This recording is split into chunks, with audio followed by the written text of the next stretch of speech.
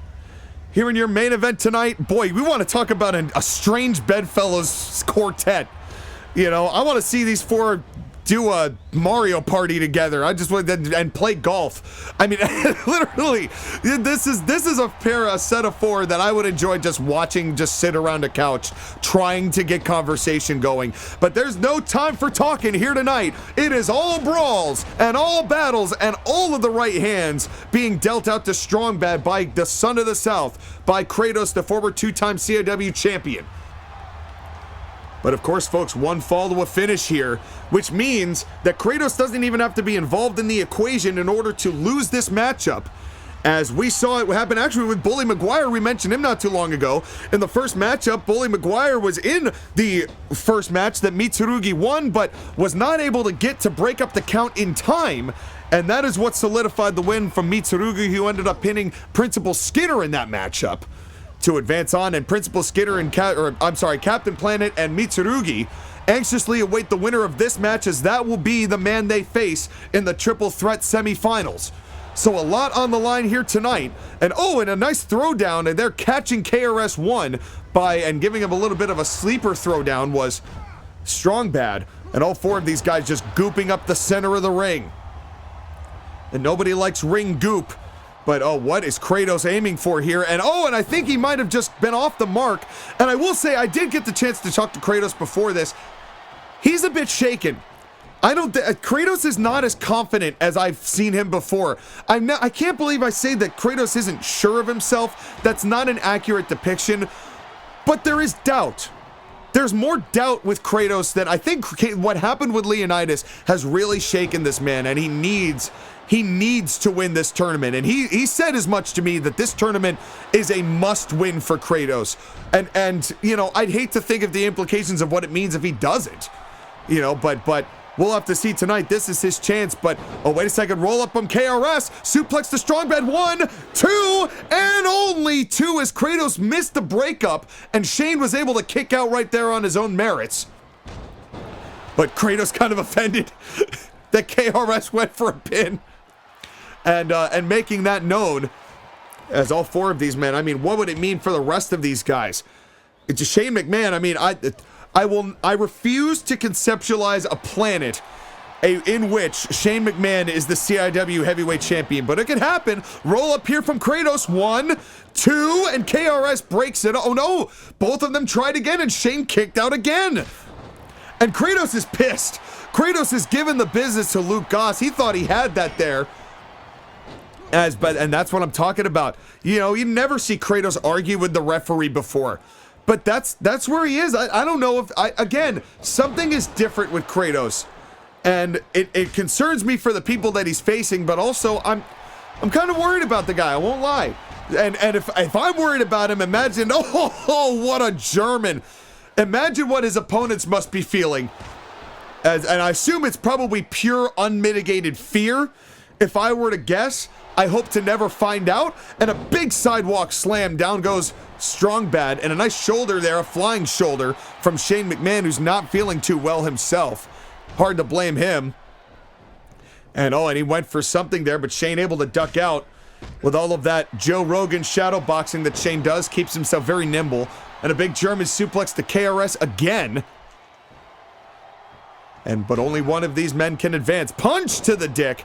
Message sent, and a hip toss from Shane McMahon to Strong Bad, but a shoulder tackle there knocks down the boy wonder. And he's not much of a boy anymore, as it's KRS leaving the ring, trying to get a little bit of a break for himself. Strong Bad not looking good at all.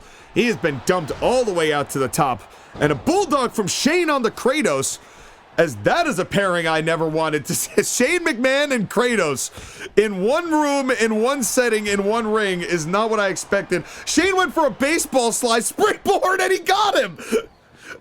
Shane springboarded Strong Bad, but it might have been ill-timed, because now here comes the Lion's Head jackhammer to KRS, who has already been hit before. The cover, 1, 2, 3. There was no debate. Shane springboarded, We thought that might lead to something, but Kratos saw his opening and delivered the biggest, stankiest Lion's Head jackhammer we've seen in a while. With the cover, that did it there. There was no way Shane was getting back to the ring, as Kratos gets an emphatic win, a decisive win with the Lion's Head jackhammer, the way that he has won multiple times in his career. What a win for the Son of the South. Moving on to the semifinals. Thank you for coming to Battle City 2. Let's take a quick look at the bracket, and we will see you next time.